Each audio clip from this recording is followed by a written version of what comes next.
It was supposed to be a day she would remember for the rest of her life, a moment filled with laughter, love, and the kind of happiness that feels untouched by the weight of the world. A diamond ring. A promise. A future. 36-year-old Cassandra Moore stood beneath the soft glow of string lights, her hands trembling, not with fear, but with joy, as she said yes to the man she had loved for years. Her children clapped. Friends cheered. A future was set in motion. The moment the news spread, the countdown began. Less than 72 hours later, she was found slumped over the steering wheel of her car, her body riddled with bullets. The air around her still smelled of gunpowder. The engine was still running. The groceries she had just purchased sat in the passenger seat, untouched. And in the distance, a lone figure was seen slipping into the darkness, leaving behind nothing but silence. No screams. No words. Just a woman, a mother, a bride-to-be, gone. A heartbeat. Slow. Deliberate. The proposal had been a moment of love. The aftermath would be something else entirely. One question lingered: who hated Cassandra Moore enough to want her dead? Was it the fiancé who had now become the grieving widower before he ever became a husband? Was it someone from her past, emerging when she least expected it? Or was it a woman who had once stood beside her as a friend, now watching from the shadows, waiting for her chance to strike? A deep, weighted silence. The answer would send shockwaves through the quiet streets of Dallas, revealing a crime so calculated, so personal, that even seasoned investigators would find themselves shaken by the truth. Gunshot. Sudden cut to black. This is the story of Cassandra Moore, the mother of 8 who was supposed to be planning a wedding, but instead became the target of a deadly obsession. A soft click of a tape recorder. A voice plays from a past interview. She told me something felt off, she said she felt like she was being watched. A slow fade-in of the 911 call. Frantic. Desperate. She's been shot. Oh my God, she's not breathing. Silence. The weight of it lingers before the narrator speaks again, steady and certain. How does love turn to hatred? How does a celebration become a crime scene? What really happened on that cold December night? Stay with us as we unravel the story of love, jealousy, and betrayal, and uncover the truth about the murder of Cassandra Moore. Dallas, Texas. A city where stories unfold every day. Some filled with love, others with heartbreak. And on December 4, 2022, one story came to a violent and sudden end. The night was cold, the streets quiet. Christmas lights flickered in windows, glowing softly against the crisp December air. Families were settling in for the night, wrapping presents, watching television, tucking their children into bed. But just outside a modest suburban home on Ridgemont Drive, the scene was anything but peaceful. Red and blue lights painted the pavement. The sound of radios crackled in the air. And inside a dark-colored sedan, still idling, Cassandra Moore sat motionless, her body slumped over the steering wheel, blood seeping into the fabric of her coat. A woman who had spent her life devoted to her children. A woman who just days ago had been looking forward to the future. Gone, in an instant. The first officers on the scene knew immediately, this was no accident. This was no random act of violence. The gunshots had been precise, controlled. 2 to the chest. 1 to the head. The work of someone who had made up their mind long before the trigger was pulled. There was no sign of forced entry. No stolen belongings. No struggle. Just a cold execution, carried out in the dark, leaving a neighborhood in shock and a family shattered beyond repair. To the public, Cassandra Moore was a mother, a friend, a woman full of life. But to one person, she was an obstacle. And obstacles are meant to be removed. 2 days before she was murdered, Cassandra was celebrating one of the happiest moments of her life. She had spent years raising 8 children, working long hours, and overcoming every struggle that came her way. And now, she was finally getting the love she had waited for. On December 2nd, she shared a post on social media. It was simple. Elegant. A picture of her left hand, a diamond ring sparkling under soft golden light. Her caption read, "A lifetime of waiting, a forever to go." Friends flooded the comments. Hearts, congratulations, excitement. It should have been a time of joy. But hidden in the thousands of likes and well-wishes was something else. A silent rage, buried beneath a carefully composed smile. Her engagement didn't just mark the beginning of a new chapter. It sealed her fate. Among the many faces that had once been part of Cassandra's life, one stood out. Olivia Reynolds. 34 years old. A woman with a past that intertwined with Cassandra's in ways few people knew. To the world, she had been a friend. At one time, even family. She had attended birthday parties, shared holidays, laughed at the same jokes. But there was always something beneath the surface, an unspoken competition, a tension that never fully disappeared. And at the center of it all, Devin Carter. Devin was the man who tied their fates together. 39 years old, a successful business owner, a man who had spent years moving between two women, never fully choosing, until now. And when he did, everything changed. To Cassandra, he was her future. To Olivia, he was something she was never meant to lose. In the weeks leading up to the engagement, Olivia had become increasingly unpredictable. Those closest to her saw the shift. She was distracted, irritable, fixated on things she wouldn't talk about. She started asking questions about Cassandra. Where she was going. What she was doing. Who she was spending time with. And then, something else. A slow, quiet presence. People noticing Olivia in places she had no reason to be. Sitting outside Cassandra's workplace in her car. Walking past her house at odd hours. At first, it was dismissed. Coincidence. A passing glance. But looking back, the signs were there. Something was shifting. A decision was being made. No one saw the exact moment when obsession turned into action. No one heard the thoughts that ran through Olivia's mind as she stared at that engagement post. As she saw the comments pouring in. As she saw Devin smiling beside the woman she had spent years trying to erase from his life. What they did see, however, was her reaction. A silence that was almost too calm. A quiet, calculated withdrawal. No angry words. No confrontation. Just a look. And then, she was gone. For the next 2 days, Olivia's phone went silent. No social media activity. No texts to friends. Calls ignored. And then, on the night of December 4th, she reappeared. But by then, it was too late. What happened in those missing hours? Where did she go? Who, if anyone, knew what she was planning? These were the questions detectives would ask in the days that followed.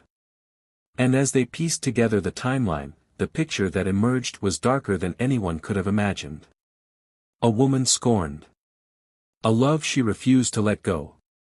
And a decision that turned a long-time rivalry into a crime that would send shockwaves through the entire city. The only thing left was to uncover the truth. Love. Jealousy. Possession. 3 words that should never collide. But when they do, the result is rarely just heartbreak, it's destruction. And for Cassandra Moore, the warning signs were everywhere. The problem was, no one saw them for what they were, until it was too late. For years, Cassandra and Olivia had walked in and out of each other's lives. Once, they had been friends, laughing over drinks, sharing stories, celebrating milestones. But as time passed, the warmth between them cooled. The smiles became thinner. The conversations shorter. And then, they stopped altogether. A shift that could have been dismissed as two people growing apart, if only it had ended there. Witnesses would later describe Olivia's fixation on Cassandra as something unnatural, something more than casual resentment. It wasn't just anger. It was something deeper. More deliberate. The way she spoke about Cassandra. The way her eyes lingered a second too long whenever her name was mentioned. The way she inserted herself into conversations about Devon, as if she had a right to still be part of the story. Friends noticed. Co-workers noticed. Even Devon noticed. But no one said anything. No one thought it would come to this. For months, Olivia had been playing a silent game. One of manipulation. One of control. And the more Devon distanced himself, the more Cassandra became her focus. Friends recall moments that felt off. Accidental run-ins that happened too often to be coincidence. Questions about Cassandra's schedule, where she was, who she was with. A presence that never fully went away, even when it should have. And then there were the messages. Small things, little digs, whispered warnings meant to unsettle. Sent from blocked numbers. Slipped into social media comments. Enough to be felt. Never enough to be proven. But Cassandra wasn't blind. She saw the pieces lining up. And as the engagement approached, something inside her shifted. A quiet dread, creeping in. A sense of unease she couldn't shake. She confided in a friend, her words now haunting in retrospect. I don't feel safe around her. She's been showing up at my job, and I think she's following me. Surveillance footage would later confirm her fears. 2 nights before the murder, a black sedan was spotted circling Cassandra's neighborhood. The headlights dimmed, the car moving at an unnatural crawl. A figure inside, sitting, waiting, watching. It was Olivia's car. And it was just the beginning. December 3rd. The night before everything changed. Cassandra had spent the day running errands, making calls, finalizing wedding plans. She spoke to her sister on the phone, laughing, excited. There was no sign that she knew what was coming. No indication that this would be the last normal day of her life. Meanwhile, Olivia had disappeared. Phone calls unanswered. Social media quiet. A silence that stretched into the night. And then, just before midnight, a security camera caught something chilling. The same black sedan, parked just a few blocks from Cassandra's home. Sitting. Waiting. The engine running. A figure inside, unmoving. And then, as quickly as it appeared, it was gone. What was going through Olivia's mind in those final hours? Was she already set on what she would do? Or was she still deciding? What we do know is this: less than 24 hours later, Cassandra Moore was dead. And Olivia Reynolds was the last person anyone expected to be responsible. Conflicting stories would emerge in the days that followed. Friends came forward, describing Olivia's growing resentment. The things she had said. The way her mood darkened every time Cassandra's name was mentioned. One statement, in particular, stood out. A former co-worker. A conversation held months earlier. Olivia was furious when Cassandra and Devon got back together. She said, "If I can't have him, no one will." But Olivia had her own version of the story. Calm. Unshaken. Emotionless. "I had nothing to do with it. Cassandra and I weren't even talking." 2 statements. 2 realities. One undeniable truth. Cassandra Moore had been hunted. And now, the search for justice had begun. December 4th, 2022. A quiet Sunday evening. Cassandra Moore had spent the day like any other, checking off errands, preparing meals for her children, making plans for the week ahead. She had stopped by the grocery store just before 9 p.m., picking up a few last-minute items. Bread. Milk. A bottle of red wine, one she planned to share with Devon later that night. She had no idea that she would never make it home. The drive back was short, just 10 minutes from the store to her front door. She took the same route she always did, turning onto Ridgemont Drive, her house just in sight. But as she slowed to pull into the driveway, a shadow moved in the darkness. A figure stepped out from behind a row of hedges. In the span of seconds, everything changed. 3 gunshots shattered the silence. Neighbors jolted awake, porch lights flickering on, curtains shifting as startled eyes peered out into the night. A woman's scream followed, sharp and sudden, before everything went quiet again. And then, a car engine roaring, tires screeching against pavement as someone, fled into the night. At exactly 9:14 p.m., a 911 call was made by a neighbor just across the street. The panic in their voice was unmistakable. "She's in her car, she's bleeding. Oh my God, there's so much blood." Paramedics arrived minutes later. The engine of Cassandra's car was still running. The headlights cut through the darkness, illuminating a scene that would haunt those who witnessed it. She was slumped forward, seatbelt still fastened, her hands limp in her lap. Blood stained the front of her coat, pooling beneath her. She had been shot twice in the chest. One final bullet to the head. This was no random act of violence. There was no sign of forced entry. No broken windows. No missing belongings. Cassandra had known her killer. Or at the very least, she had trusted them enough to stop the car. Investigators worked quickly. Security cameras from a house down the street captured a grainy figure moving away from the scene. The footage was dark, unclear, but one thing was undeniable: the person had known exactly where they were going. There was no hesitation. No panic. They had come with a purpose, executed it, and disappeared into the night. But no one leaves without a trace. The breakthrough came within 24 hours. The first lead, ballistics. The bullets retrieved from Cassandra's body were analyzed, traced back to a registered firearm. A .38 caliber handgun. Registered to one person, Olivia Reynolds' ex-boyfriend. A man who had reported the weapon missing just weeks earlier. Then came the second lead. Cell tower data. A silent witness to Olivia's every move. She had told investigators she had been at home that night, watching television, her phone untouched on her nightstand. But the data told a different story. At precisely 8:47 p.m., Olivia's phone had connected to a cell tower less than a mile from Cassandra's house. And then again. And again. Each ping placing her closer.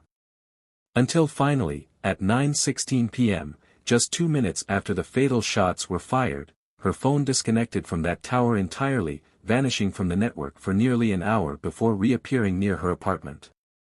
A ghost trail of digital footprints. A pattern impossible to ignore. A lie exposed in cold, irrefutable numbers. 3 days passed before the arrest was made. December 7, 2022. The air was thick, heavy with anticipation as detectives arrived at Olivia's door. She answered calmly, her expression unreadable. The officer read her rights. Handcuffs clicked around her wrists. And in that moment, she was no longer just a woman scorned. She was a suspect in a murder that had sent an entire city into shock. As she was led into the squad car, cameras flashed, reporters shouted her name, demanding answers. But Olivia Reynolds didn't say a word. No protests. No denials. Just a blank stare, her lips pressed tightly together, as if she had been expecting this moment all along. The evidence was mounting. The trial was inevitable. But one question remained: was this truly the end of the story? Or was there still more left to uncover? The arrest of Olivia Reynolds sent shockwaves through the community. For weeks, whispers of speculation and disbelief rippled through the quiet streets of Dallas. How could a woman who once stood beside Cassandra as a friend be capable of something so violent? How could love curdle into something so venomous, so unforgiving? And most of all, was justice truly within reach? The trial began on April 10, 2023. The courtroom was packed, tension thick in the air. Reporters filled the rows, cameras clicking, pens scratching against notebooks. On one side, Cassandra's family, her children, her siblings, her mother, faces tight with grief, their eyes fixed on the woman who had stolen her from them. On the other, Olivia, dressed in a pressed navy suit, her expression unreadable. When the judge asked for her plea, she did not hesitate. Not guilty. It was the first and last time she spoke in court. The prosecution wasted no time painting the picture of a crime driven by jealousy and cold calculation. They laid out the evidence piece by piece, each detail tightening the noose around Olivia's defense. The motive, her obsession with Devin Carter. Testimonies from friends and co-workers, describing her growing resentment, her quiet threats. The surveillance footage, grainy but undeniable, a figure running from the crime scene just minutes after the fatal shots. The gun, registered to her ex-boyfriend, reported missing only weeks before the murder. The cell tower data, placing her in Cassandra's neighborhood at the exact moment of the attack, despite her claims that she had been home. The defense had little to stand on. They argued circumstantial evidence. They claimed Olivia had been out that night but nowhere near Cassandra's home. They pointed to a lack of direct eyewitnesses. They tried to suggest that perhaps another enemy, another hidden figure from Cassandra's past, had been responsible. But the weight of the evidence was undeniable. The picture was too clear, too complete. And then, the moment that shattered whatever remained of Olivia's weak defense. The voice of a 17-year-old girl, standing before the courtroom, speaking through her tears. Mia Moore. Cassandra's eldest daughter. The child who had spent nights awake, waiting for her mother to come home.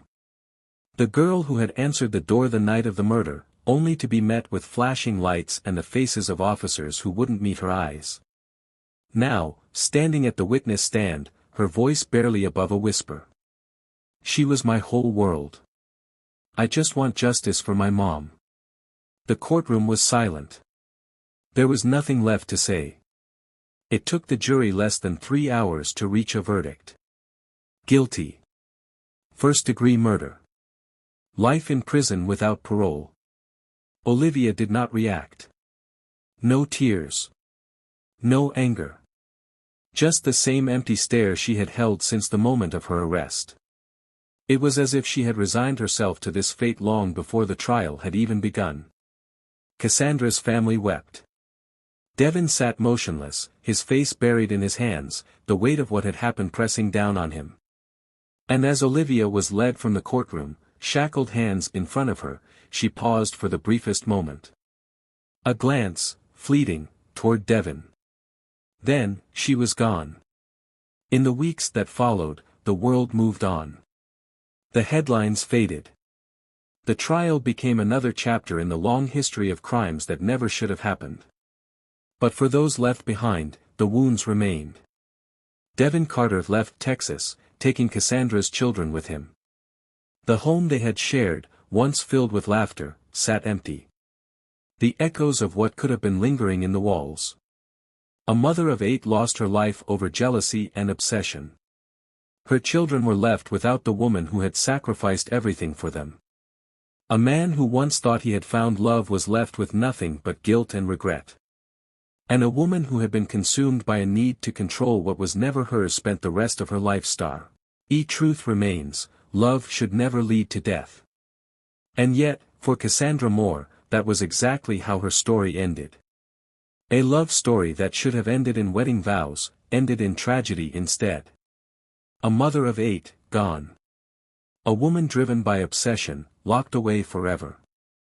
A man caught between 2 lives, now haunted by what could have been.